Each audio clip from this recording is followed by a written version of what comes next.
Hola señores, ¿qué tal? Buenas tardes con todos. Vamos a iniciar en un par de minutos.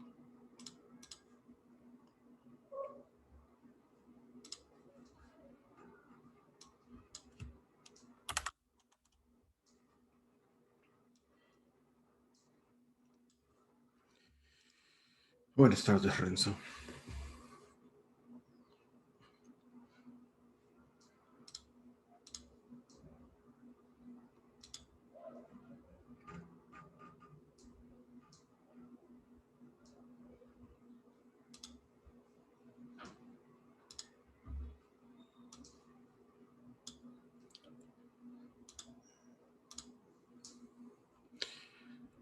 Buenas tardes, Patricia.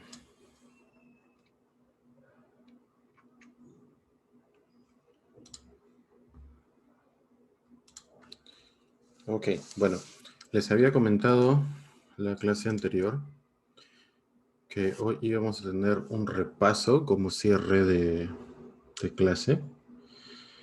Sin embargo, estuve revisando los temas que hemos realizado a lo largo del curso y me di cuenta de que había obviado sin querer, me había salteado sin querer, un tema que es muy importante para la construcción de aplicaciones en general y que da pie, dicho sea de paso, a muchas preguntas para el examen final.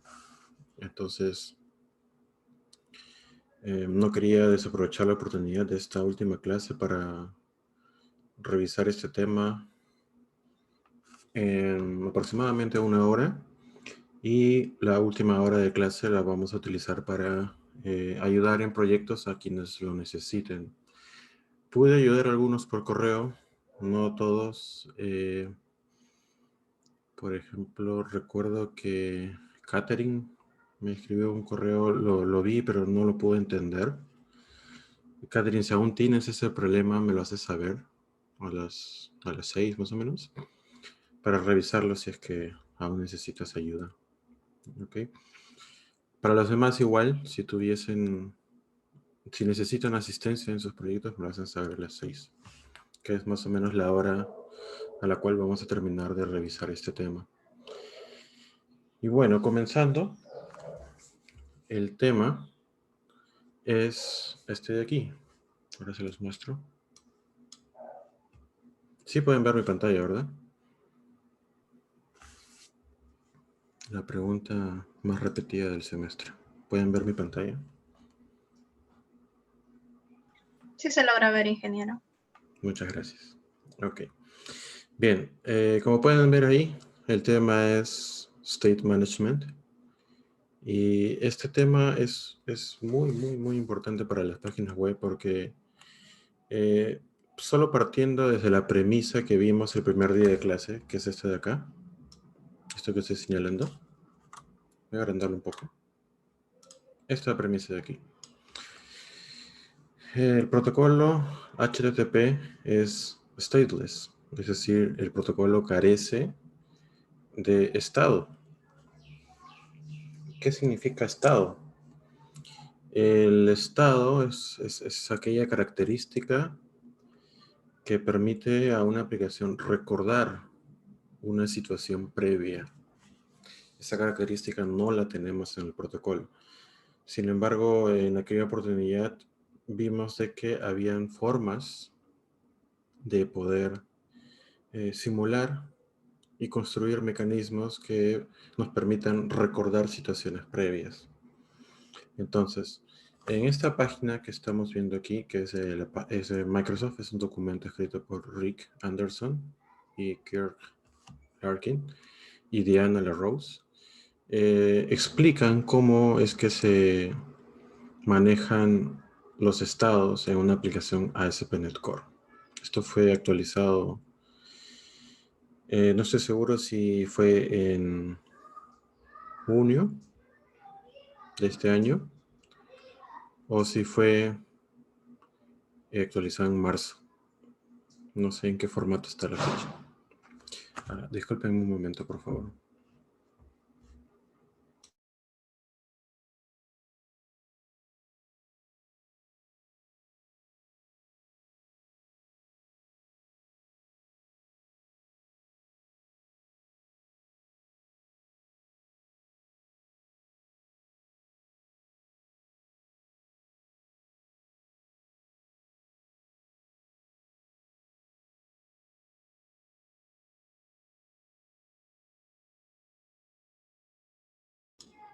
Ok. Bueno, entonces, en este artículo se describen todas las posibilidades que nosotros tenemos como ingenieros de software para gestionar estados dentro de ASP.NET Core. Otro detalle, antes de seguir avanzando con este tema, que observé este artículo lo he leído como 5 veces a lo largo del tiempo, porque es el primer artículo que sale en Google cuando ustedes buscan, por ejemplo, cómo usar sesiones en .NET Core, cómo usar cookies en .NET Core. Este es el primer artículo que sale. Entonces, es normal que la primera vez que se necesite implementar cookies o sesiones, uno googlee y obviamente la página del proveedor siempre es la más confiable. Entonces uno lee el artículo, pasa cierto tiempo y el cómo se implementa esto tal vez ya no lo recuerden, entonces lo vuelven a buscar y vuelve a salir este artículo. Entonces yo recuerdo haber leído esto por lo menos unas 5 veces. Y lo acabo de volver a leer para recordar y para ver si es que hay alguna nueva actualización. Y lo que noté fue que aquí al lado izquierdo aparece ASP.NET Core 5. Y esto viene después de la 3.1, que es la que estamos usando nosotros. Entonces, yo en ese momento dije, ¿qué está pasando acá? Y resulta que en noviembre, en el mes anterior, Microsoft lanzó la versión 5 de .NET. Y esta vez, si ustedes buscan .NET Core, por ejemplo, y van a la página de descargas, miren lo que sale aquí. .NET está marcado la versión 5 como recomendada, que es la actual. .NET Core está marcada en su versión 3.1 como Long Term Support, eso significa LTS. Significa que se le va a dar soporte por un largo tiempo. Pero cuando una versión está marcada como LTS significa que ya no va a ser la vigente, sino que estuvo vigente mucho tiempo y aún se le va a dar soporte, pero eventualmente ese soporte va a terminar. Entonces, ¿qué significa esto? Porque antes teníamos .NET Core y teníamos .NET Framework, teníamos esa división. Y de hecho en el examen parcial, si mal no recuerdo, yo les hice esta pregunta, ¿no? ¿Qué diferencias hay entre .NET Core y .NET Framework? Pero a esto, ahora le estamos sumando un .NET a secas. Entonces lo que ha hecho Microsoft es unificar en un solo framework llamado .NET 5.0 ambos frameworks anteriores, el .NET Framework y el .NET Core.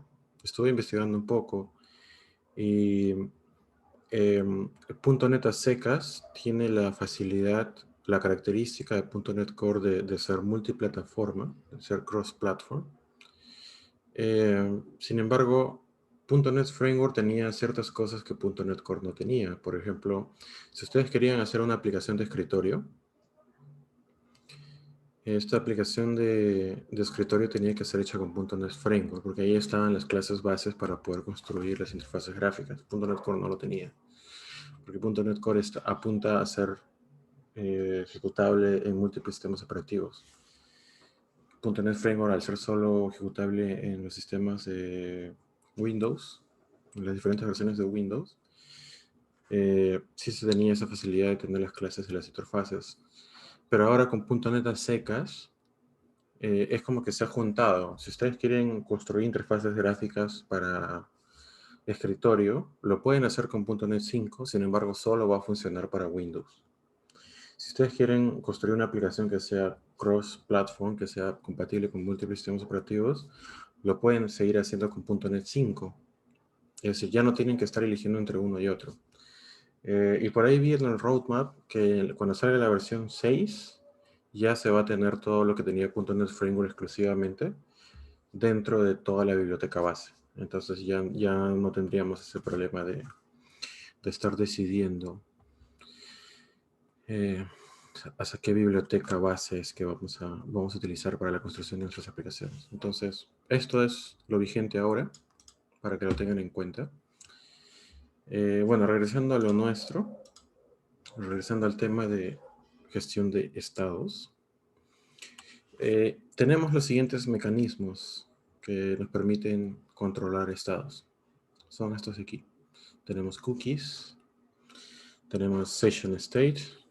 Tenemos Temp Data, Query String, campos ocultos, el HTTP Context Item y el cache. Yo creería que de todos estos, los más utilizados son cookies, es muy utilizado. Session State también. Temp Data es como el Session State, pero tiene una particularidad. Después vamos a ver cuál es esa particularidad. Query String también se utiliza mucho, que son los parámetros que van en la URL. Campos ocultos se utiliza bastante en formularios. Pero yo diría que estos dos últimos de aquí no se utilizan mucho. Cache sí, por temas de performance. Más adelante vamos a ver eso. Pero vamos a centrarnos hoy día básicamente en Session State, que es creo que uno de los más importantes de todos estos mecanismos. De hecho, al lado derecho de cada uno de ellos van a observar de que aparece cuál es el mecanismo de almacenamiento. En el caso de las cookies, obviamente se utilizan las cookies de HTTP para poder almacenar información. Recuerden que una cookie es un fichero que, según la limitación de los navegadores, pueden guardar hasta 4000 y pico bytes. Entonces, es limitado lo que pueden guardar ahí, no pueden guardar mucha información.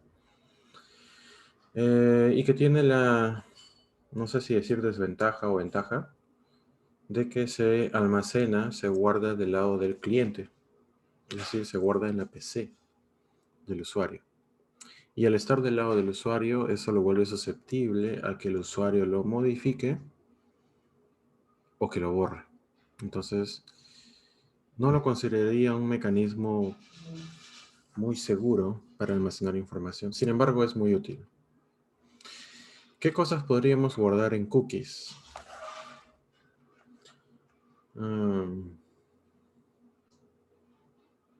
Tendría que hacer algo que sea beneficioso para el usuario, pero que no ponga en riesgo la seguridad del sitio, ni del usuario, obviamente.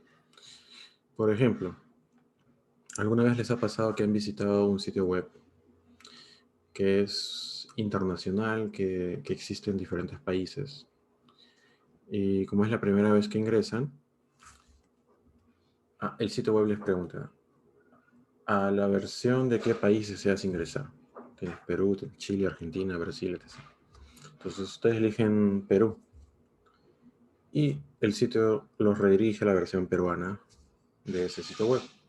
Ustedes se van y la siguiente vez que regresan, ya no les hace la pregunta. De frente les muestra el sitio web de Perú. ¿Por qué sucedió eso? Porque es muy probable que el sitio web haya guardado una cookie en su PC, guardando la preferencia que ustedes tuvieron en aquella situación. Y ahí se guardó que el usuario prefiere Perú. Entonces, la próxima vez que ustedes ingresan, el sitio ya sabe que ustedes prefieren Perú. Entonces, se evita hacer esa pregunta y ustedes se ahorran tiempo. ¿Qué pasa si el usuario ya no quiere ir al sitio de Perú, quiere ir a Chile? Obviamente la página web tiene que ofrecer un mecanismo, un hipervínculo por ahí que permita volver a reconsiderar dicha elección. Entonces, sin embargo, almacenar la preferencia del usuario en la PC del usuario no genera un riesgo, ni para el sitio web, ni para el usuario. Entonces, si el usuario modifica y en vez de Perú le pone Chile, el único perjudicado, si es que eso fue una mala intención, es el usuario. Entonces, no hay un riesgo real de seguridad, ni una brecha de seguridad en ese sentido. Entonces, ese tipo de cosas las pueden guardar en cookies. Preferencias de usuario, básicamente.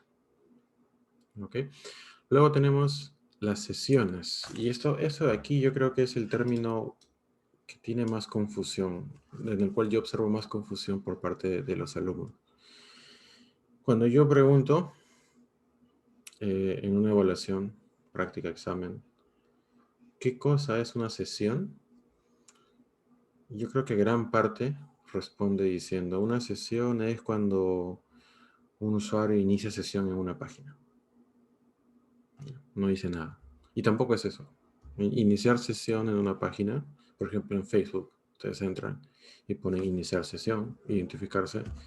Eso no es, no se refiere a este concepto de aquí. Es una cosa muy distinta. La sesión Me parece que está bien definido aquí. Sí, está acá.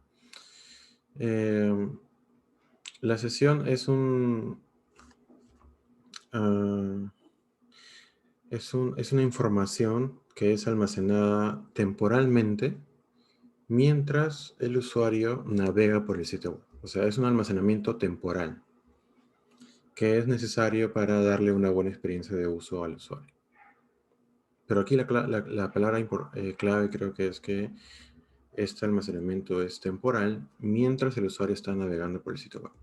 Eso significa que si el usuario se va, ¿qué pasa con toda la información almacenada en la sesión? Pues esta también se borra. ¿Ok? ¿Y por qué guardar información en la sesión? ¿Y qué cosas deberíamos guardar en la sesión? Primero hay que entender que la sesión, el mecanismo de almacenamiento de la sesión, ya no reside en la PC del usuario, reside en el servidor donde está la página web. O sea, es un server side, es un mecanismo del lado del servidor. Y esto es muy importante porque al estar del lado del servidor, es un espacio, esto se convierte en un espacio en el cual sí podemos confiar, a diferencia de las cookies que se almacenan del lado del cliente y que pueden ser modificadas por el cliente. Al estar del lado del servidor, los únicos que van a poder guardar información del lado del servidor, leerla, modificarla, etcétera, va a ser la aplicación. Y como ustedes tienen control de la aplicación, ustedes pueden decir de que podrían confiar en la información que ustedes están rescatando de esa bolsa de información. Entonces, si es un lugar confiable, ya podríamos guardar datos más sensibles. Por ejemplo, la clase pasada nosotros implementamos un sistema de membresía y permitimos a nuestros usuarios navegantes que se creen una cuenta, se registren para tener una cuenta de usuario. Y también creamos una página que permitía que los usuarios se identifiquen. A esa página de identificación me parece que la llamamos iniciar sesión. ¿Okay? Pero nuevamente repito, ese iniciar sesión no es lo mismo que el concepto que estamos viendo aquí. ¿Okay? Entonces, ¿qué significa iniciar sesión? Significa identificarse. Es decir, permitir a nuestro usuario que nos demuestre quién es y que se pueda asociar un perfil previamente creado hacia ese usuario. Eso significa iniciar sesión. Entonces, cuando nosotros iniciamos sesión en el sitio, lo que teníamos era que para poder identificar al usuario que ya estaba logueado, accedíamos a una variable que era user, algo como is authenticated, algo así. No recuerdo la cadena completa. Pero esa variable era true o false y nos decía si el usuario estaba logueado o no estaba logueado. Y si queríamos acceder a su username, también hacíamos algo similar. Poníamos user.identity.username, creo, no recuerdo bien. Y eso nos decía cuál era el nombre de usuario. Pero ¿qué pasa si nuestro usuario en su perfil no solo cuenta con el nombre de usuario, sino también cuenta con su primer nombre, su segundo nombre, también cuenta con una biografía, con una foto, y queremos acceder a toda esa información? Entonces, si ya la aplicación nos está proporcionando quién es el username que está ya identificado dentro de la aplicación, nosotros podríamos tomar ese username y hacer un query a la base de datos, a una tabla de personalización donde esté toda esa información. O podríamos usar el user state, perdón, el user state no, el user manager, que era la clase que usamos en la clase anterior. Y con el user manager podríamos obtener más información sobre ese usuario. Más información de la que normalmente se guarda. Entonces, ¿qué hacemos con toda esa información? La mostramos en la interfaz gráfica. Podemos mostrar una foto de perfil. Podemos mostrar el nombre completo del usuario en lugar de su username. Y así. Pero ¿qué pasa si el usuario navega hacia otra página? ¿Qué pasa con la información de la foto y del nombre completo que ya habíamos rescatado de ese usuario? Se pierde, porque recuerden que cada request es independiente. De hecho, lo único que está persistiendo es la información que está en el objeto user. pero el objeto user solo guarda si el usuario está logueado o no, y su username. No me está guardando la foto ni los nombres del usuario.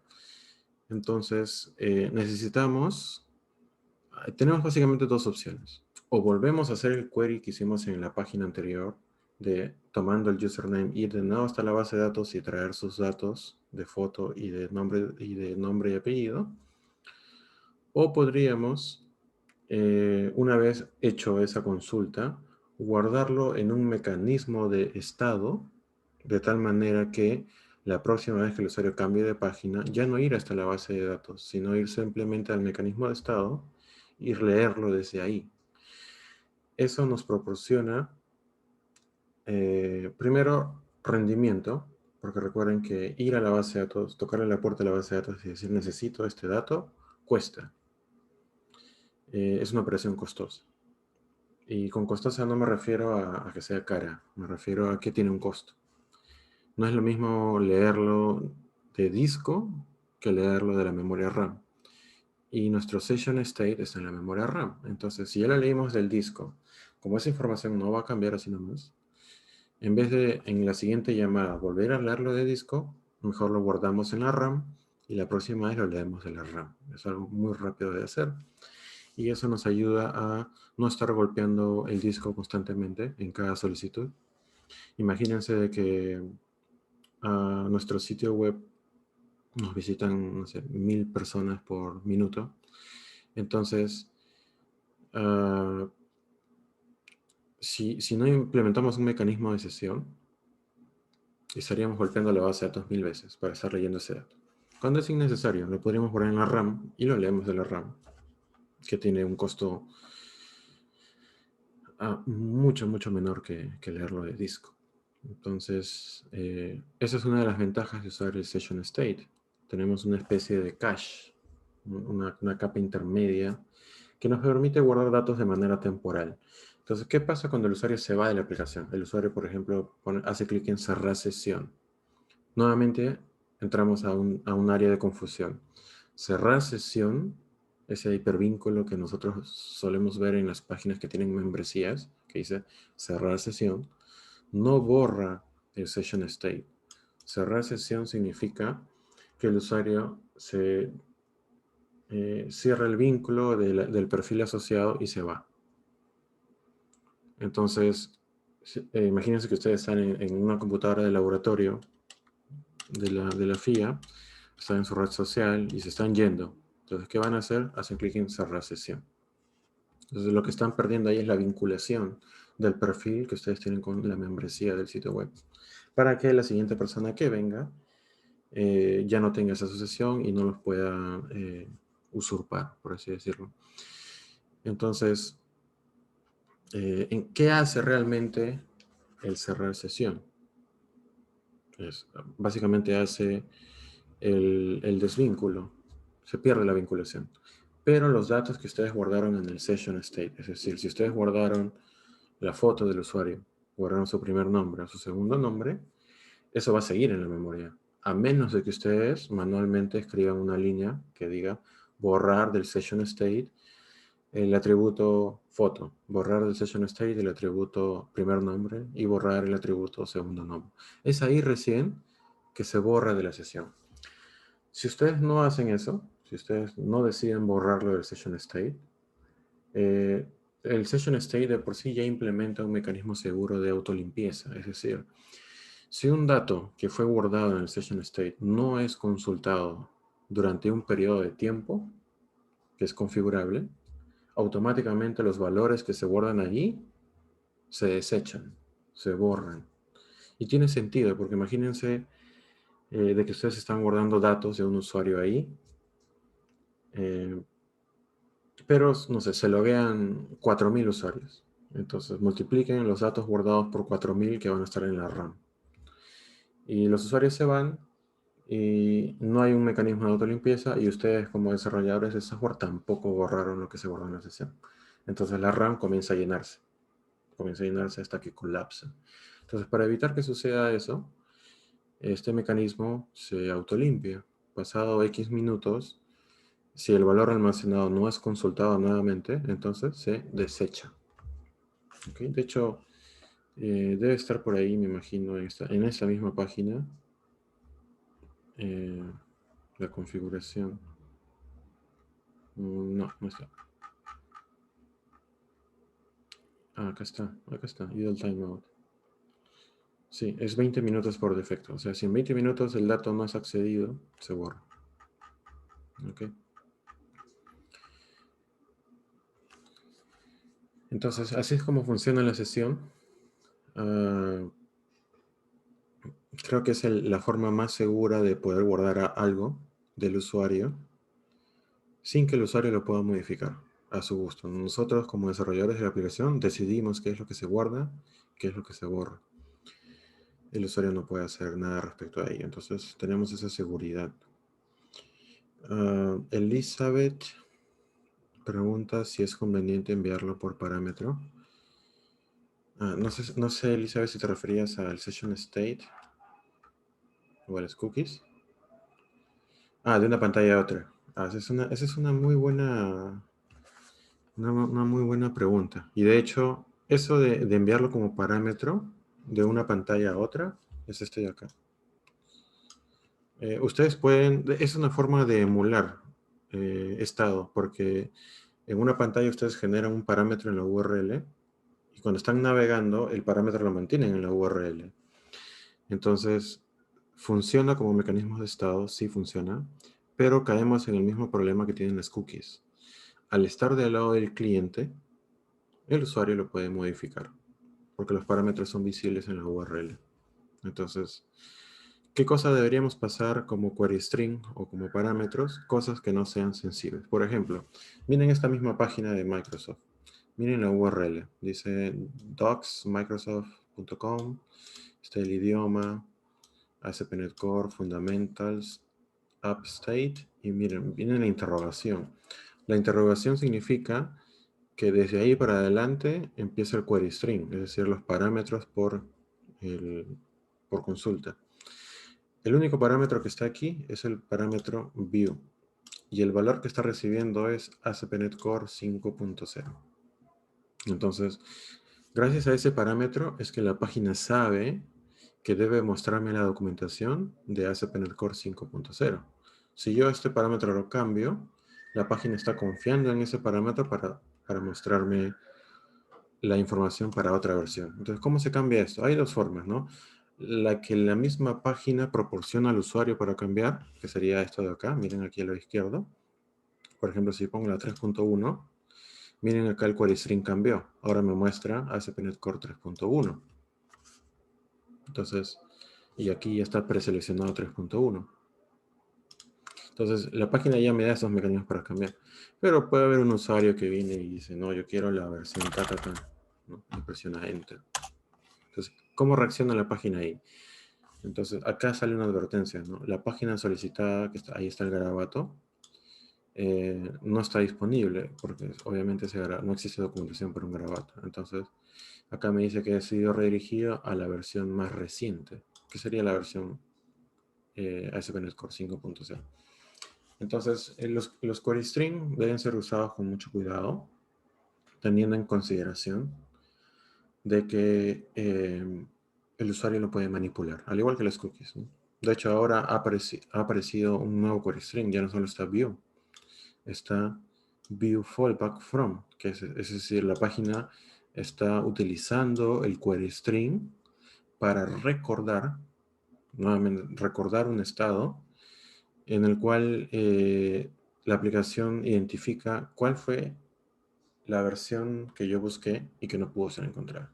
Entonces, si yo cambio aquí, por ejemplo, pongo X, Enter, entonces ese mismo texto que está acá es lo que me está mostrando aquí. Entonces, yo aquí podría poner cualquier cosa, ¿no? Pero no va a pasar nada, simplemente lo que se ve ahí es lo que se va a mostrar abajo. Y finalmente, lo que importa es lo que está en el view, porque en base a esto es que me muestra la información que está acá.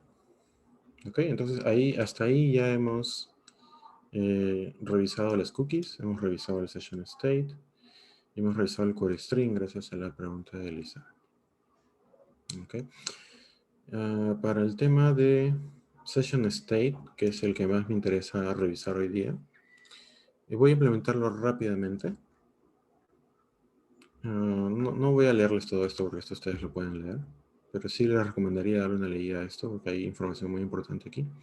Lo más importante es cómo configurarlo. Y aquí abajito están las líneas necesarias para configurarlo. No se necesita todo lo que está en verde. Yo les voy a poner lo básico para que funcione. Esto de aquí es pues, que ustedes lo quieren personalizar. Esto de aquí, el idle timeout, es el tiempo de espera para que los datos se borren. Entonces, Elizabeth me está diciendo de que les pase el link. Pero aquí se los paso por chat para todos. Ahí lo tienen si lo quieren revisar. Entonces, vamos a implementar eso rápidamente. Voy a abrir la aplicación que hicimos la clase anterior. Aquí está. La de mascotas. Voy a gestión, que era donde yo creaba los tipos de mascotas, si mal no recuerdo. Voy a quitarle el authorize para no estar lidiando con el tema de inicio de sesión. Voy a levantar la página para ver cómo se... .NET 8, bueno, para recordarla un poco.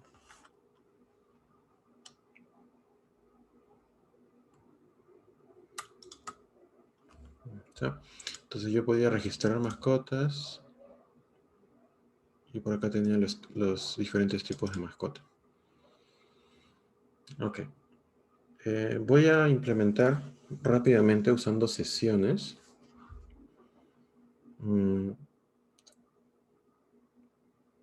¿Qué puede ser? A ver, voy a implementar recordar cuántas mascotas está registrando la persona que está visitando el sitio web en este momento. ¿Okay? Me olvidé de mencionarles algo. Las sesiones, si bien, o sea, el session state, si bien es un lugar dentro de la RAM donde se guarda información, es muy importante que recuerden de que todo lo que se guarda en la sesión es por usuario. Esa palabra, ese agregado es muy importante. Por usuario. ¿Qué significa eso? De que si yo como usuario vengo aquí y hago que la aplicación guarde algo en el session state hacia mi persona, cuando otra persona entra al sitio web desde otro lugar, lo que yo guardé en el session state, o mejor dicho, lo que la aplicación guardó en el session state hacia mi persona, no lo va a ver la otra persona. Eso significa que es por usuario. Lo mismo sucede con las cookies. Las cookies es por usuario porque la cookie se está guardando en la PC del usuario. Entonces, si viene otra persona, esa otra persona no tiene esa cookie. Por lo tanto, no va a tener ese mismo estado. ¿Ok? Entonces, lo que yo voy a hacer aquí es mostrar un contador de cuántos tipos de mascota estoy registrando. Y cuando llegue a cierto número de tipos de mascotas, voy a bloquear el registro de mascotas, porque esa persona ya registró muchas mascotas. ¿Ok? Entonces, para hacer eso, voy a habilitar el uso de sesiones en la aplicación. No está habilitado por defecto. Para hacerlo hay que hacer este cambio de aquí. Voy a apagar la aplicación. Hay que ir al startup de la aplicación, que es donde se configura todo. Aquí está el startup. Y aquí, después de decir que añade controladores y vistas en el Configure Services y donde está el Service Collection, voy a decirle mi Service Collection que agregue Add Session. Eso le va a decir de que agregue el mecanismo de Session State para almacenamiento de información. Y segundo, en el método de abajo, porque recuerden, cuando se agrega uno arriba, se suele agregar uno abajo. En la mayoría de casos, no en todos. Aquí, después de Use Authorization, voy a poner app use session para que utilice el mecanismo de sesión. Arriba lo estoy registrando, abajo le estoy diciendo que lo use. Okay. Arriba yo podría registrar muchos, abajo yo decido cuál usar. Entonces lo grabo. Y esas dos líneas son básicamente las que ustedes necesitan para usar sesiones. Podrían colocar todas las líneas que figuran aquí, esto de acá. La memoria distribuida en caché, podrían ponerle opciones. Yo solo he puesto add session, paréntesis y cierre paréntesis. Pero podrían agregarle opciones si es que quieren configurar el tiempo de limpieza, si es que solo acepta cookies HTTP o si la van a poner vía JavaScript, si es esencial o no. O sea, Aquí es donde se configura, pero lo voy a dejar por defecto, entonces no lo estoy haciendo lo más simple posible. Entonces, ya está. Entonces, una vez que se habilita las sesiones, ya se pueden utilizar. ¿Cómo se usa? ¿Cómo se usa? Se usa así. Voy a ir a esta página que está acá, que se llama Lista tipo mascotas. Y acá abajo voy a mostrar un mensaje que diga... apagué la aplicación y hice clic sobre un hipervínculo. Abajo voy a colocar un mensaje que diga... usted ha registrado tantas cantidades de tipo de mascotas. Entonces, se lo voy a hacer así.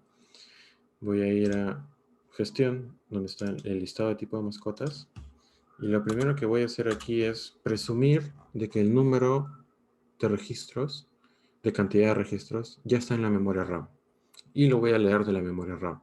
Para leer algo de la memoria RAM se hace de esa manera. http context.session.get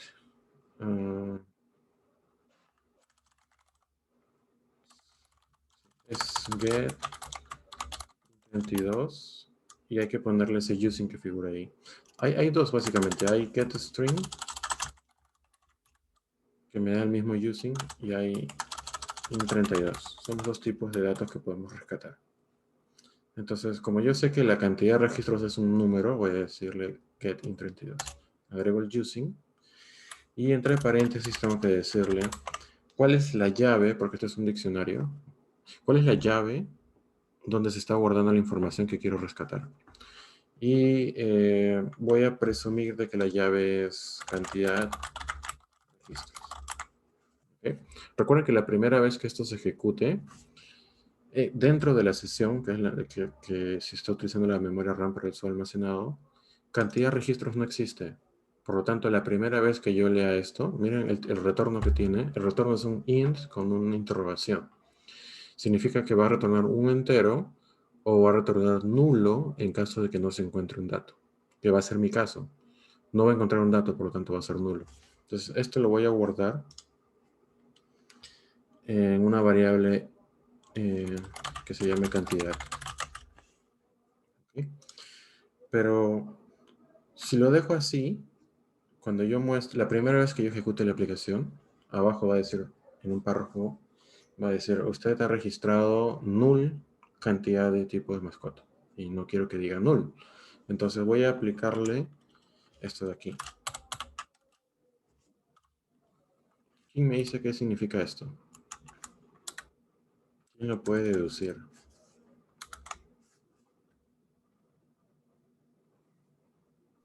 Creo que es como una condición que si retorna nulo, el valor tiene que tomar cero. Así es, efectivamente, es exactamente eso. Esto de aquí en inglés se le conoce como double question mark, doble signo de interrogación. Y lo que hace esto de aquí es una pregunta. Si lo que está al lado izquierdo es nulo, entonces asignar este valor de la derecha. Por lo tanto, mi variable cantidad ya no va a ser un int con interrogación, sino va a ser un int a secas. Porque del lado derecho, es decir, de toda esta zona de acá, siempre va a recibir un número, ya sea el que encuentre dentro de la sesión, que es lo que estoy señalando, o si es que no encuentra nada en la sesión, me va a retornar un 0. ¿Okay? Es como haber puesto un if, lo que está en la sesión es nulo, entonces asignar 0. Si no, asignar lo que está en la sesión. Es una manera corta de programar todo eso. ¿Okay?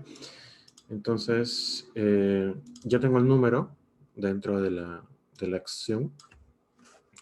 Lo que sigue es que ese número llegue hasta la vista, hasta la interfaz gráfica.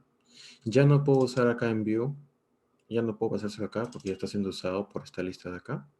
Entonces voy a utilizar el View Bag o el View Data, que es lo mismo. Voy a poner por aquí, no sé si, hágame saber si es que no vimos esto anteriormente, no lo recuerdo. View Data.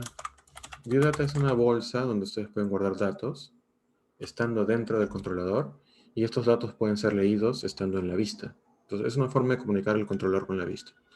Entonces estoy creando una llave llamada cantidad dentro del viewData y voy a guardar la variable cantidad para que en la vista yo vuelva a leer esto que está aquí y lo imprima. Entonces voy a la vista.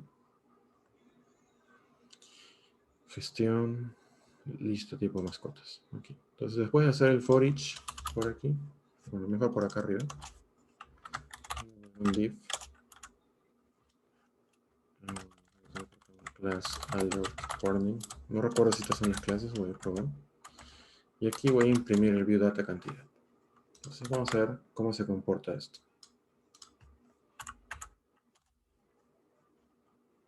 Recuerden que esto que está aquí lo he definido acá.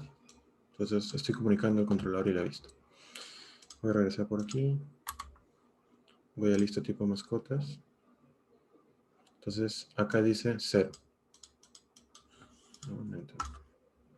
Get bootstrap. ¿Cómo están? Quiero ver cuál era la clase para las alertas. Alert.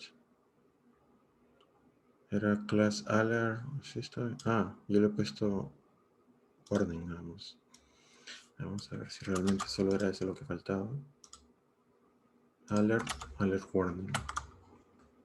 Debería salir amarillo. Como eso de acá. Ah, ahora sí. Esta es una alerta. Todo lo que sea en amarillo es el div que acabo de crear. Bueno, dice 0 porque eso significa que estoy leyendo este 0 de acá. Porque obviamente en la sesión no hay nada guardado todavía. Entonces lo que voy a colocar aquí es, en vez de que diga simplemente 0, voy a poner cantidad de registros realizados. Entonces ahora sí el usuario va a poder entender qué significa ese 0. Cantidad de registros realizados, 0. Y cada vez que yo haga un registro de tipo mascota, debería subir ese número. Entonces, regreso al controlador, ya no en la lista de tipo mascota, sino en el registro. Esta es la acción donde se muestra la interfaz y esta es la acción donde se hace realmente el registro. Entonces, ¿en qué línea de todo esto que estoy señalando, desde la 34 hasta la 42, debería yo colocar el incremento de la cantidad de registros que se está haciendo? Después de Save Changes, así es, efectivamente. Elizabeth dice después de esta línea de acá. Y es correcto, porque es ahí donde yo tengo la confirmación de que se guardó. Y una vez que se guardó, yo debo incrementar la cantidad de registros. Entonces voy a colapsar esto para poder ver el código de arriba. Voy a bajar esto un poquito. Ok, entonces aquí voy a poner un comentario. La cantidad de registros del usuario. Entonces, ¿cómo lo incremento? Llamo nuevamente a http context.session. Esta vez voy a utilizar set in32 para setear. En el momento de setear tengo que pasarle la misma llave donde se está guardando la cantidad de registros. Como es cantidad de registros, utilizo acá cantidad de registros. Y set in32 en este caso pide dos cosas, como pueden ver ahí. Pide la llave, el key, y pide el valor que se va a guardar sobre esa llave. Entonces, ¿qué valor debería yo guardar ahí? ¿Qué dicen ustedes? ¿Qué guardo acá? Guardo un 1, guardo un 2, guardo un 3.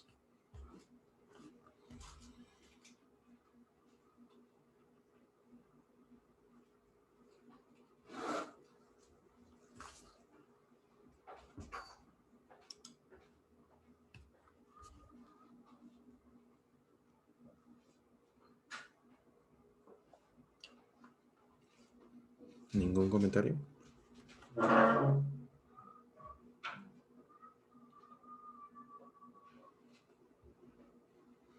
Debería ser 1, debería ser 2, debería ser 3, debería ser 0. O es un número que depende de lo que estuvo guardado previamente.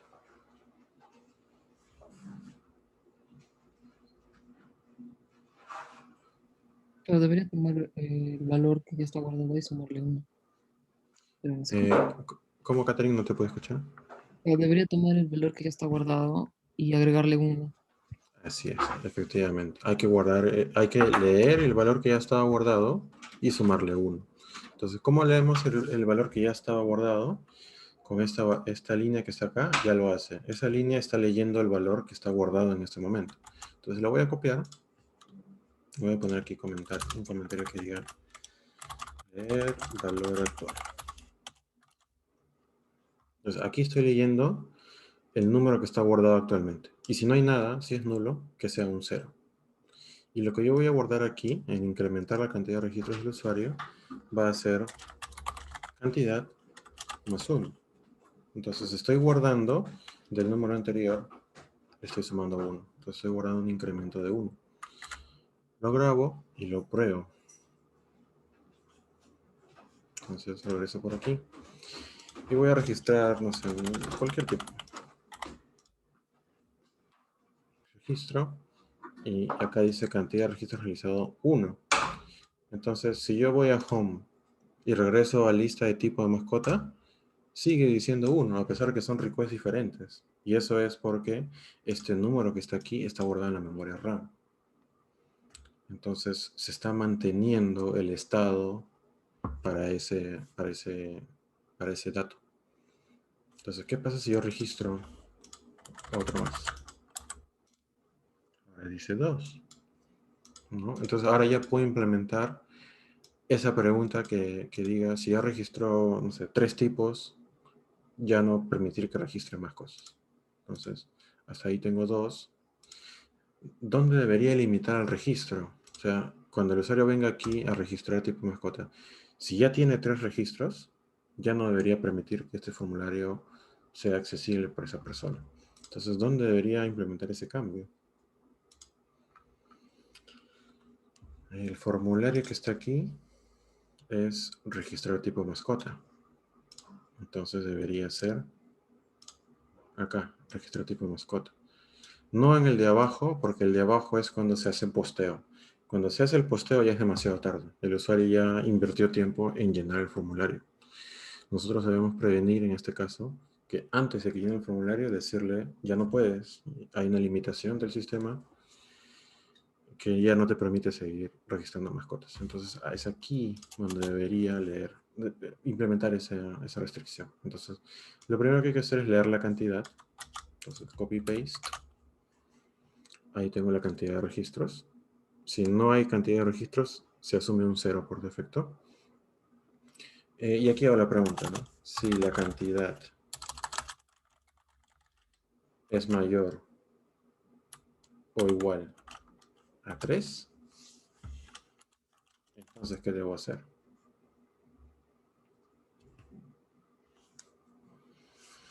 Hay muchas formas de implementar esto. Podría aquí retornar una vista, creo que es lo más sencillo, retornar una vista diferente que diga límite registros .html. Voy a poner límite de registros alcanzado, vamos a hacerlo corto. Límite de registros. Entonces le estoy diciendo a la aplicación, si esta variable es mayor o igual a 3, ya no retornes esta vista que aparentemente es una vista vacía. Pero una vista, cuando se llama al método view sin parámetros, no significa que sea una vista vacía. Significa que la aplicación va a buscar una vista que tenga este nombre de acá. En este caso, la aplicación va a buscar una vista que se llame así. Me parece que el CSHTML no es necesario, debería ser así nada más. Ahora lo voy a comprobar. Entonces, view límite registro. Esta vista tiene que existir obviamente en la carpeta del controlador, que sería gestión. Entonces aquí voy a añadir esta vista y voy a copiarme el H1. Voy a decirle acá un div, la clase alert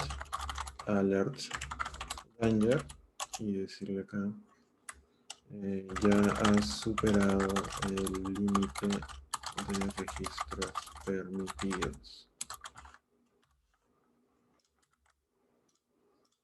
Ahora, entonces vamos a ver si esta condición hace que yo entre aquí y me muestre una interfaz diferente. Entonces, va a pasar algo curioso, miren. Cuando yo vaya a lista de tipos, miren lo que va a pasar. Miren la cantidad de registros realizados. Dice 0. ¿Quién me dice por qué? ¿Qué ha pasado aquí? Si estaba en 2, si mal no recuerdo. ¿Por qué he regresado a 0?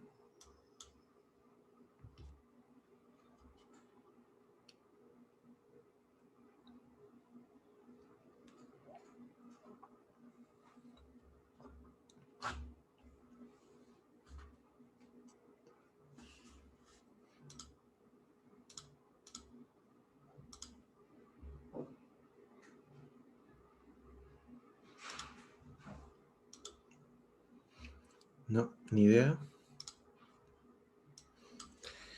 Bueno, esto se debe a que el mecanismo de sesión, si bien reside en la memoria RAM, esta reside específicamente en un espacio reservado para la aplicación.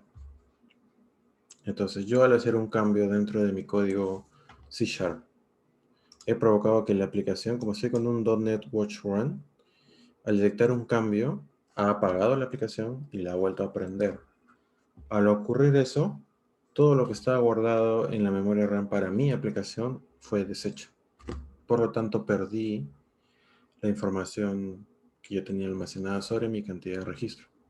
Pero eso no va a pasar en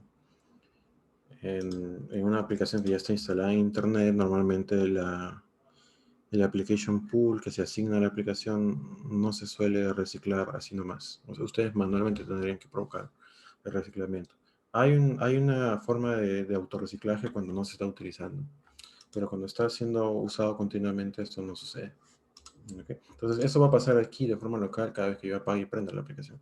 Entonces tengo que volver a registrar para llegar a la situación. Ya tengo 1, llegar a la situación de tener 3 registros. Pongo 2, ya tengo 2. Y cuando vaya por el tercero, ya tengo 3.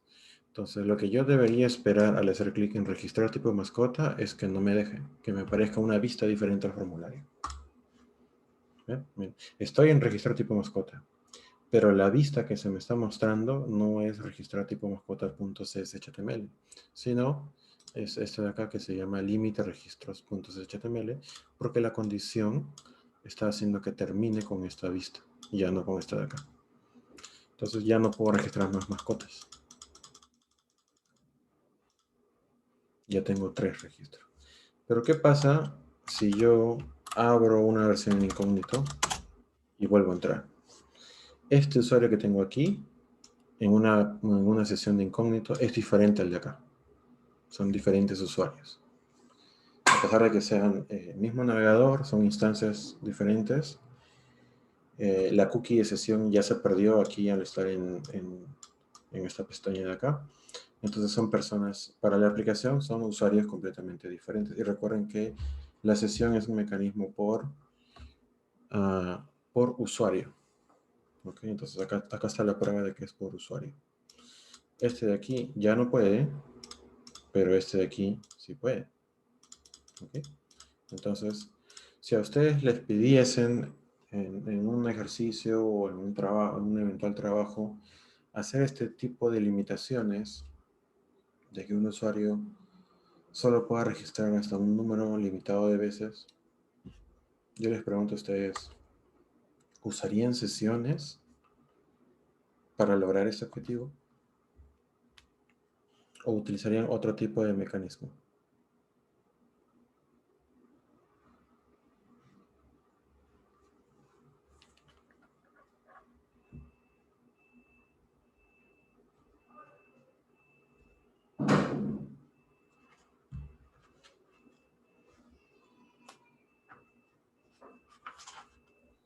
Yo creo que otro.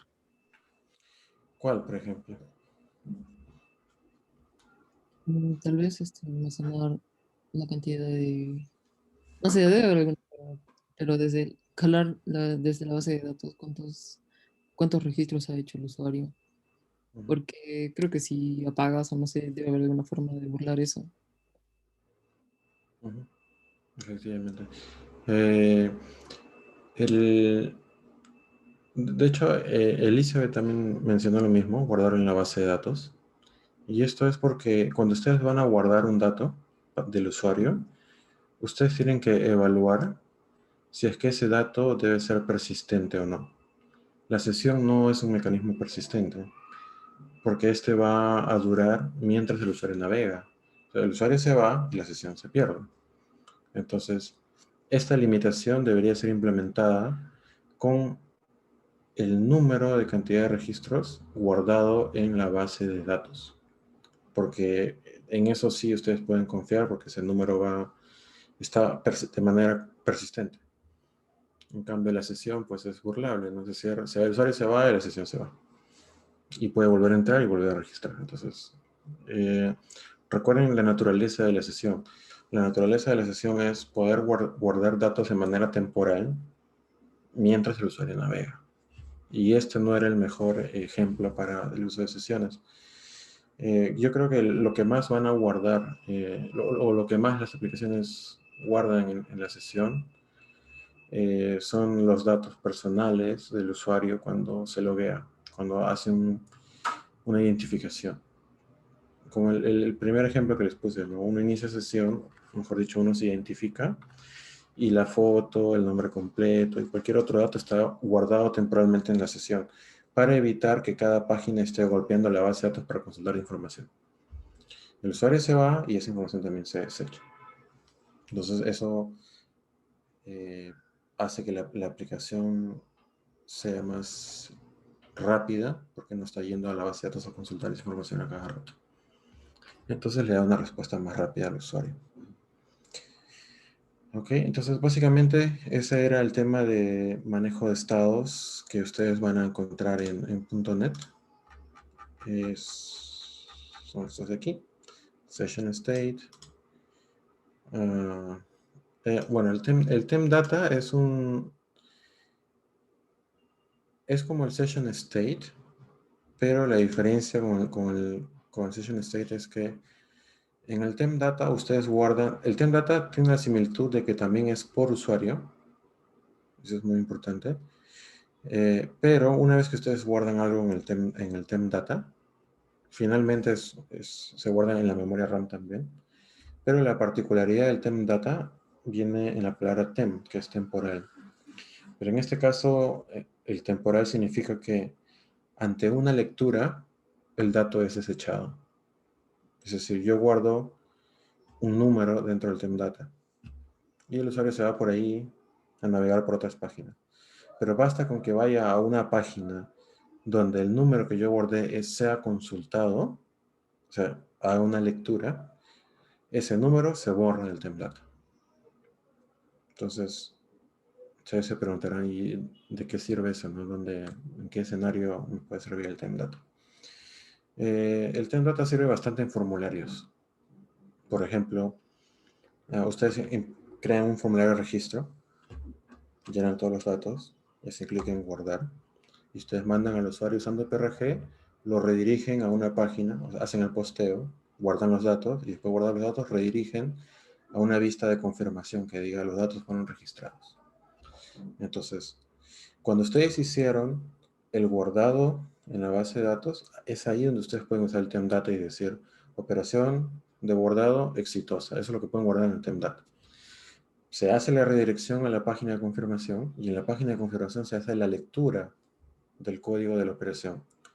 Al hacer la lectura, ustedes pueden colocar una condicional.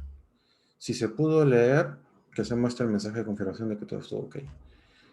Y al hacer la lectura, obviamente, de la forma en que trabaja el temp data, el dato se va a borrar el temp data. Entonces, el usuario refresca la página, ya estando en la página de confirmación, en el siguiente refresco, cuando se intenta leer el temp data, como el dato ya fue borrado, porque la lectura anterior ya hizo el rescate del dato, ustedes podrían colocar ahí, bueno, si la página ya se la mostré, entonces lo boto, al usuario lo mando a la página, no sé, del listado de registros, ¿no? Entonces, de esa forma ustedes se aseguran de que el usuario pase por esa página de mensaje de confirmación una sola vez. Ese es uno de los usos del temp data. Otro uso del temp data es para mostrar errores temporalmente. Guardan un error ahí. Si el usuario no pudo avanzar a la siguiente página, se va a quedar en la misma, pero el dato lo rescata en el temp data, el error lo rescata en el temp data. Y así, hay escenarios bien particulares donde esto funciona. Yo lo he utilizado varias veces, pero son escenarios muy puntuales donde lo pueden utilizar. ¿Se puede usar sesión para emular un TemData? También.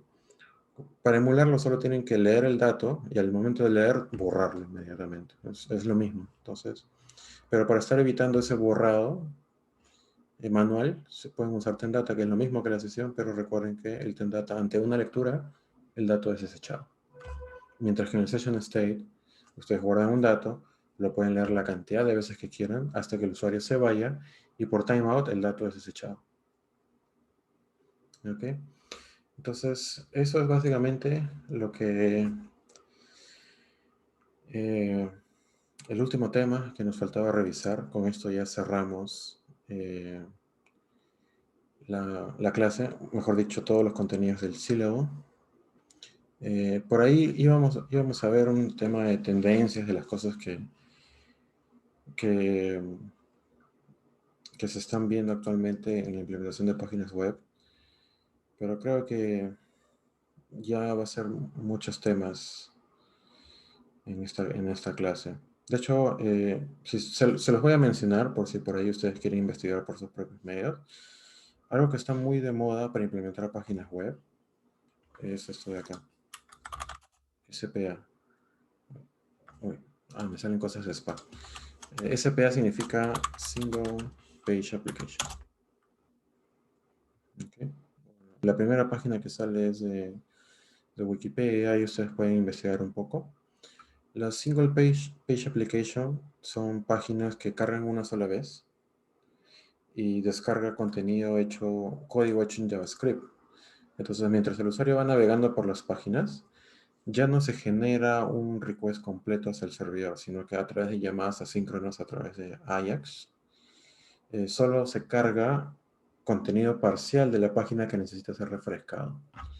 Entonces, eso pasa, por ejemplo, en Gmail. Ustedes tienen una cuenta de Gmail, cada vez que ustedes navegan por los buzones o entran en un correo, se dan cuenta de que toda la página completa no se está recargando, solo se está recargando la zona que necesita del cambio.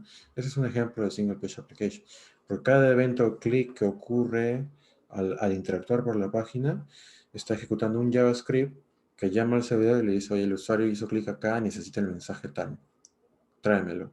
Y se refresca solo esa porción de la página. Entonces, eso es lo que está de moda ahora. Se utiliza bastante, tiene sus pros y sus contras. ¿Okay? Utiliza bastante recursos del lado del cliente, alivia un poco los recursos del lado del servidor, porque solo se está... De hecho, aliviana bastante las transferencias que ocurren entre el usuario y el servidor, porque cada request, mejor dicho, cada respuesta que viene del servidor hacia el usuario, ya solo trae el contenido diferencial, ya no trae toda la página por completo. En este tipo de páginas, cada vez que yo cambio de hipervínculo, estoy recibiendo del servidor todo esto de acá. Mientras que en un single page application, podría estar recibiendo solo esto de aquí, que es lo que está cambiando. Solo esto de acá. Cambio de hipervínculo y me refresca solo esta partecita de acá. Y así. Entonces, para que lo sepan, está bastante de moda. Hay muchos frameworks, JavaScripts, que ayudan a implementar este tipo de páginas. Entre los más conocidos están React.js, que fue implementado por Facebook. Los desarrolladores de Facebook hicieron esa librería. Entonces, si ustedes quieren aprender a hacer esto, pueden investigar un poco con sus propios medios, seguir el tutorial que aparece en React. Y en este tipo de arquitectura, ustedes construyen componentes individuales e independientes. Es decir, dentro de la página, cada porción es un componente. Por ejemplo, este botón que ustedes ven aquí que dice comienza puede ser un componente. Este hipervínculo que está acá puede ser otro componente. Toda esta sección gris que está acá puede ser otro componente.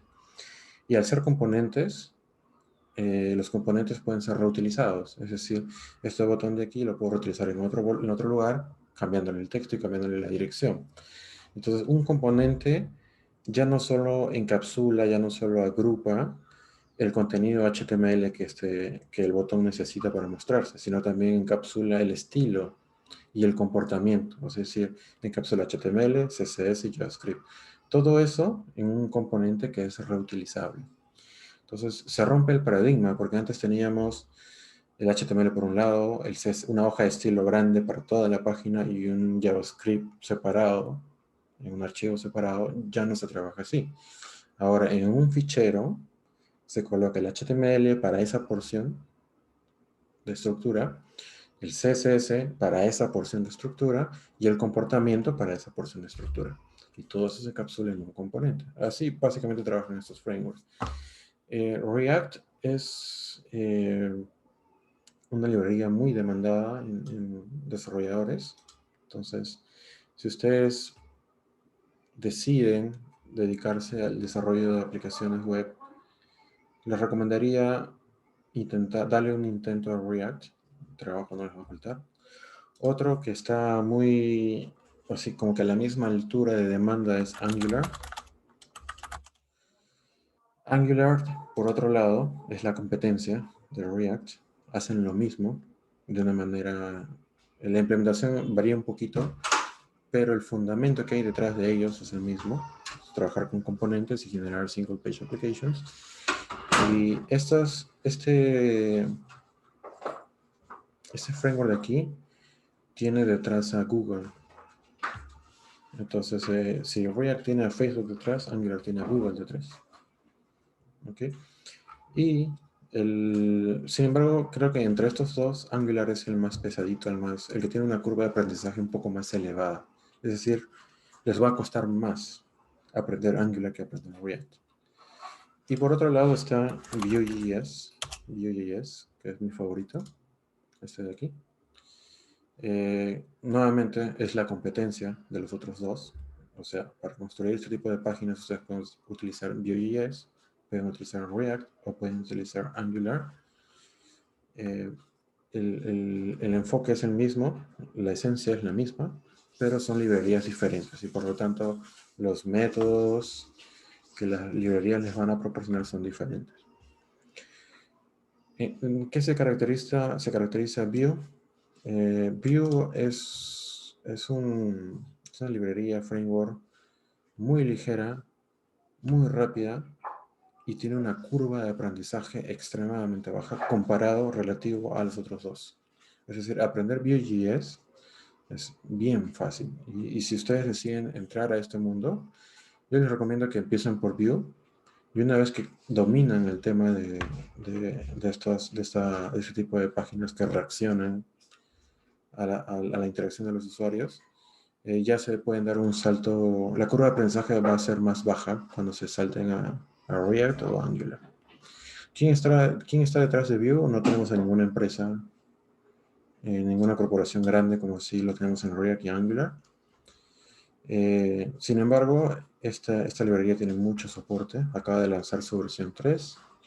Y si ustedes quieren aprender, pues ahí está el Get Started, que está en español, está en inglés, está en múltiples idiomas. Y por ahí hay unos videos también que les va a enseñar cómo hacer uso de esta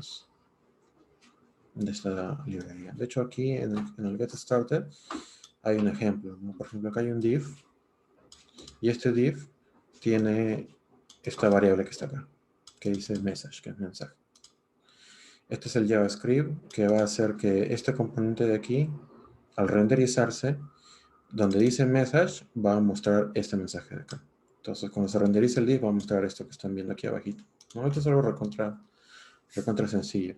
Pero esto se puede volver más complejo si es que quieren que este div, en lugar de que diga hola mundo o hola view, se vaya hasta el servidor y lea un parámetro o una API, un endpoint del servidor y que muestre un mensaje personalizado.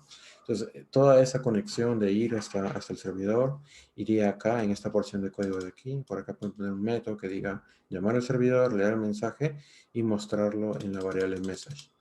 Entonces, todo ese HTML más ese JavaScript que hace la llamada hasta el servidor se encapsula en un solo componente que se puede reutilizar en diferentes partes de la página web. Okay, entonces, es un paradigma completamente diferente. Creo que hacia donde apunta la construcción de páginas web. No significa que lo que ustedes han aprendido aquí esté en desuso ni vaya a ser marcado como desuso en un corto tiempo. Esto igual se utiliza bastante. De hecho, yo en este momento estoy trabajando con una empresa de Estados Unidos que mezcla ambos. O sea, tienen una intranet donde se sigue utilizando este enfoque, porque la curva de aprendizaje de este enfoque que hemos aprendido en el curso es muy baja. Entonces es fácil de implementar cosas. Pero para cosas complejas, por ejemplo, hace un tiempo, hace unos días, me pidieron hacer un calendario y en el calendario mostrar los eventos que estaban ocurriendo dentro de la página. Entonces ahí en esa página particular, sí incrustamos Vue, porque Vue permitía construir la interfaz gráfica de una manera mucho más rápida y reduciendo la complejidad. Una vez que ustedes ya se adaptan a la curva de aprendizaje, la implementación es muy rápida. Y si no utilizara frameworks como Vue, Angular o React, probablemente estoy usando JavaScript puro o jQuery, jQuery es un framework que ya está, si analizamos la curva, jQuery está así, yendo a desaparición. O sea, si ustedes conocen jQuery o van a aprender jQuery, deben de saber que esa librería JavaScript ya está en sus últimos días. Bootstrap también está en su última versión, creo que ya está deshaciéndose del uso de jQuery, porque JavaScript ha evolucionado tanto que ya no se necesita jQuery. jQuery se hizo famoso porque con poco se podía hacer mucho, de hecho ese era su eslogan, pero JavaScript ha evolucionado tanto que ya no se necesita jQuery para poder hacer muchas cosas con poco. Entonces, y encima, estos tres frameworks que les he mencionado, que son Vue, que son Angular y que son React, no son compatibles con jQuery, porque lo que hacen estos frameworks es utilizar, esto que están viendo aquí, es el DOM, el DOM, que es el objeto es el documento, es el árbol donde están todos los elementos anidados. Estas librerías que les he mencionado, estos frameworks, construyen un DOM virtual. Y sobre ese DOM virtual, es decir, un árbol de esto de aquí, virtual, es que hacen la manipulación.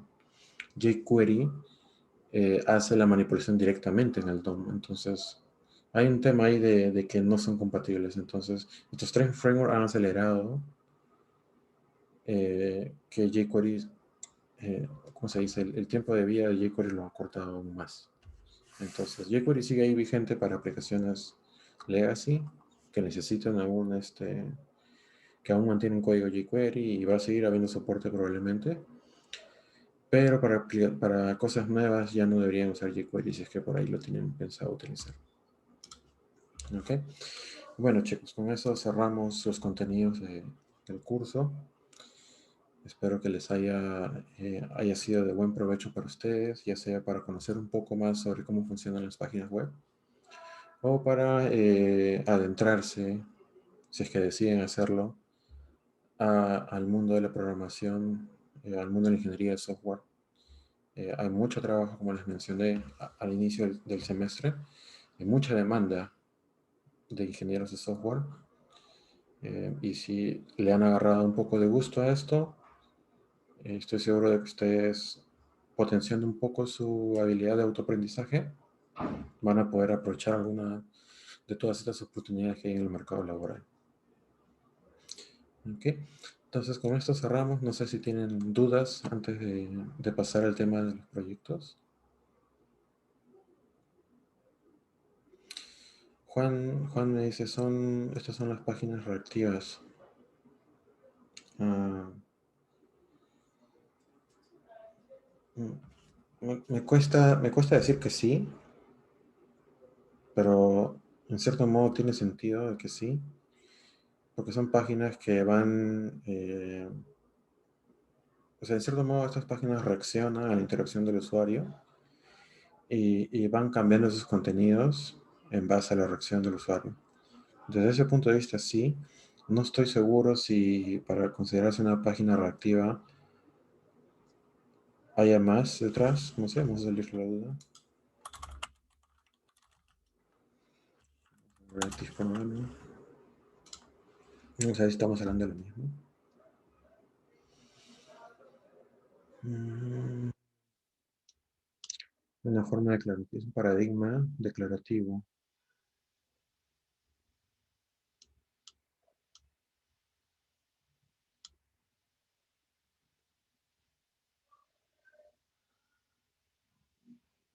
No, no necesariamente.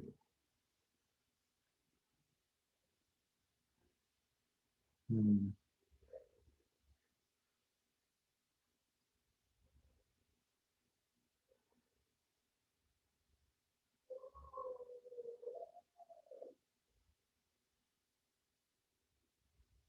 No, no estoy seguro si se refiere a lo mismo.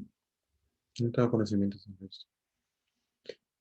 Omar me dice, en las empresas actualmente están usando el Laravel como framework. No tengo ningún estudio a la mano para decirte qué porcentaje está utilizando, pero al menos en la empresa donde yo trabajo, eh, sí hay clientes que utilizan Laravel. Entonces, yo creo que si a ustedes les gusta PHP y quieren entrar a algún framework, creo que Laravel es uno de los más fuertes dentro de PHP para construir páginas. Eh, yo actualmente trabajo con Django en Python, pero he visto bastante demanda en Laravel también. En la empresa donde yo trabajo, también los apoyo realizando entrevistas para reclutar nuevos ingenieros. Entonces, me ha tocado algunas entrevistas no con Laravel, pero sí con PHP. Pero sí he visto en la lista que piden Laravel. Yo no entrevisto Laravel porque no es mi área de expertise. PHP sí, pero Laravel no. Pero yo creería que sí hay demanda. Si alguna vez ustedes, o mejor dicho, si ustedes deciden dedicarse al tema de la programación, de la construcción de aplicativos, y llegan a tener al menos unos 3, 4 años de experiencia, no duden en ponerse en contacto conmigo a través de LinkedIn. Quién sabe, a lo mejor pueden entrar a trabajar donde yo trabajo también. El principal requisito es tener inglés fluido, hablar inglés y obviamente conocer una tecnología puntual. Puede ser .NET, puede ser PHP, puede ser Python, puede ser Java. En esta empresa se trabaja con todas las tecnologías. Pero creo que lo más importante es tener experiencia. Si ustedes estando en ese momento en la universidad sienten que tienen esa experiencia, háganmelo saber y yo los invito al proceso de selección. Elizabeth me dice una web application que requiere consolidados de datos, está en PHP con CI. ¿Qué cosa es CI? ¿Es Continuous Integration o qué?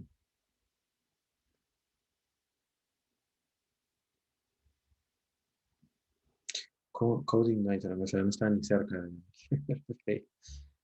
Ah, bueno, construir una página web que requiera consolidar datos, pues ustedes tienen múltiples opciones para hacerlo, ¿no? Pueden usar PHP con algún framework, pueden usar CodeIgniter, pueden usar Laravel, pueden usar, no sé, por ahí he visto Symfony también. Pero hay tantos frameworks. Ustedes deberían utilizar el framework que sea el más extensible posible, que les permita construir cualquier tipo de cosas, que tenga una curva de aprendizaje sencilla, que les permita a ustedes entrar rápidamente y que sea fácil de usar. Cualquiera que cumpla esos requisitos, ustedes deberían sin duda meterse, echarse a la piscina, porque les va a permitir construir cualquier tipo de cosas de una manera sencilla. Ahora, PHP no es el único lenguaje con el cual puedan construir. Lo pueden construir también con C Sharp, con .NET, lo pueden hacer en Java, lo pueden hacer en Ruby, en Python. Eh, lo que sí les puedo decir por experiencia propia, y esa es experiencia propia netamente, es que en el mercado peruano,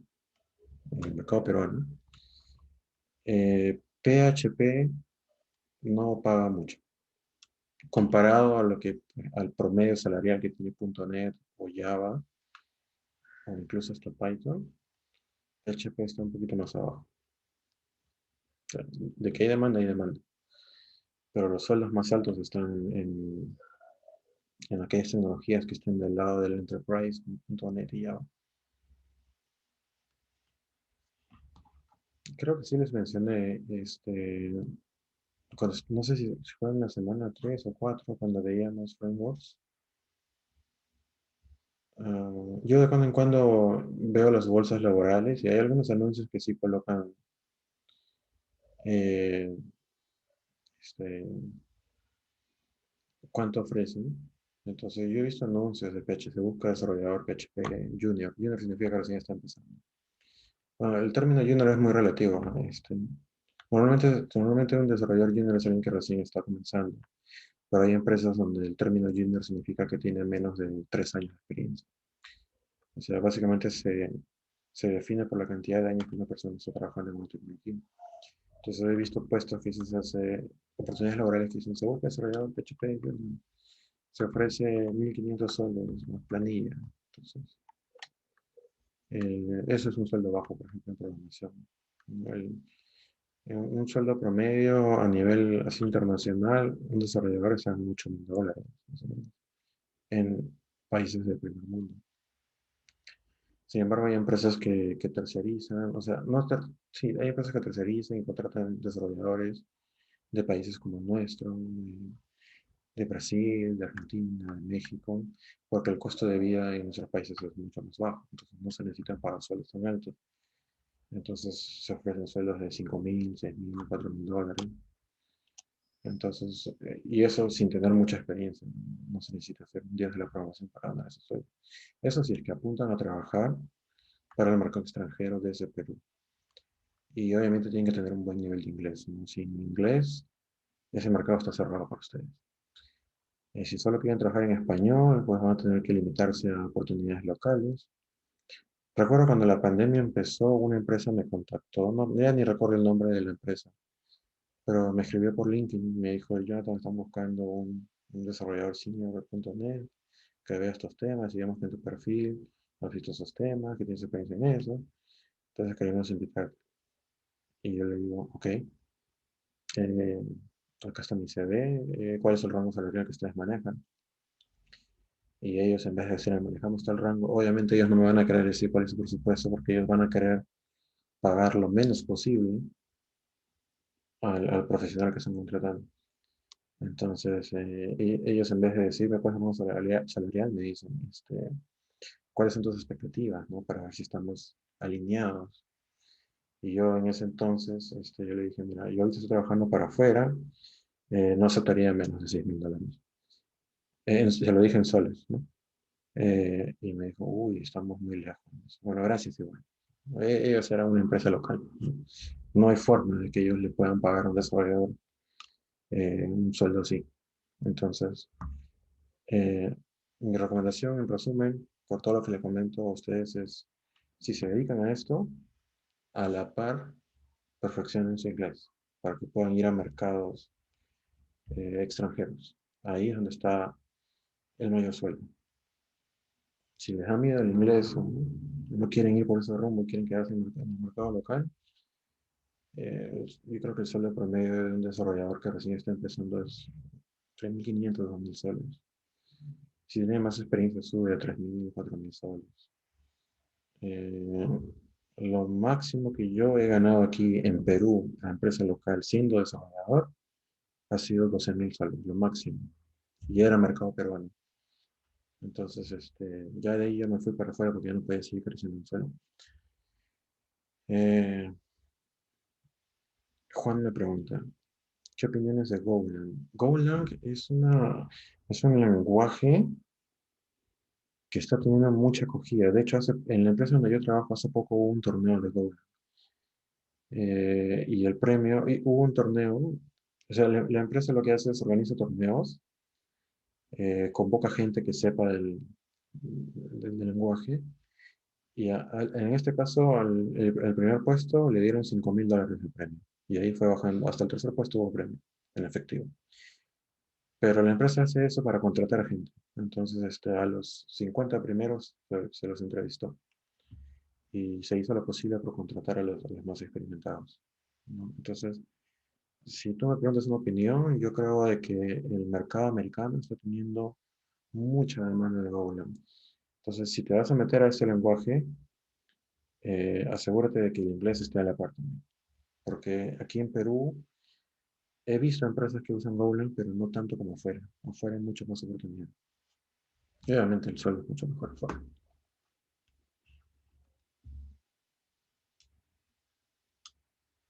Ok. ¿Alguna última duda, chicos? No sé si alguien tiene dudas o necesita ayuda con respecto a su proyecto.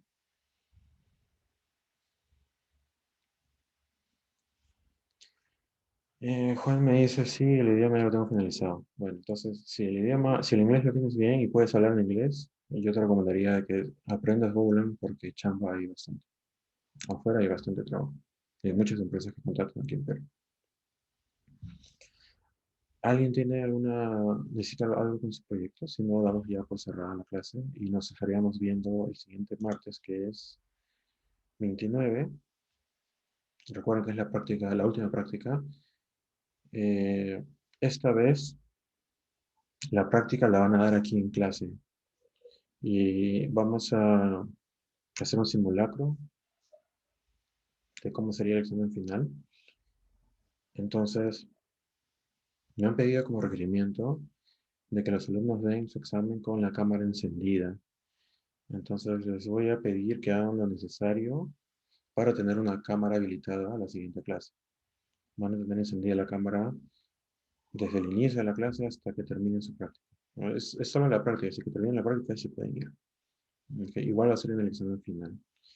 Aquellos que tengan computadora de escritorio, que no tengan laptop y tengan una computadora de escritorio y que no tengan cámara web porque no se pudieron comprar, utilizan su celular. Yo creo que el celular tienen todos. Entonces se conectan desde el celular, encienden la cámara y así dan su examen. ¿Okay? Entonces, última llamada para, bueno, Droidcam también creo que es para que desde la computadora, para conectar el celular con la computadora, para que se pueda usar la cámara del celular. Edward me dice la nota del PC3. Ah, sí, sí, mil disculpas. Aún no he revisado la práctica 3. Lo debería estar haciendo en estos días, sobre todo en Navidad, ya que no se va a poder salir. Eh, es feriado, voy a aprovechar ese feriado para revisar sus evaluaciones y no debería pasar esta semana para que vean sus notas publicadas en SAP. Igual yo le voy a pasar la voz a Angie cuando estén publicadas para que se los hagan saber. ¿Ok? Última llamada para las últimas preguntas. Última llamada para que me digan si algún grupo va a necesitar asistencia en su trabajo final. Después de hoy ya no doy asistencia por correo electrónico. Nadie dijo yo. Parece que no. Bueno, de ser así, entonces damos por finalizada la clase de hoy. No me queda más que desearles unas felices fiestas, especialmente este, este viernes. Una feliz Navidad para todos. Ya nos estamos viendo el siguiente día, martes. ¿Ok? Hasta luego con todos, chicos. Muy buenas noches.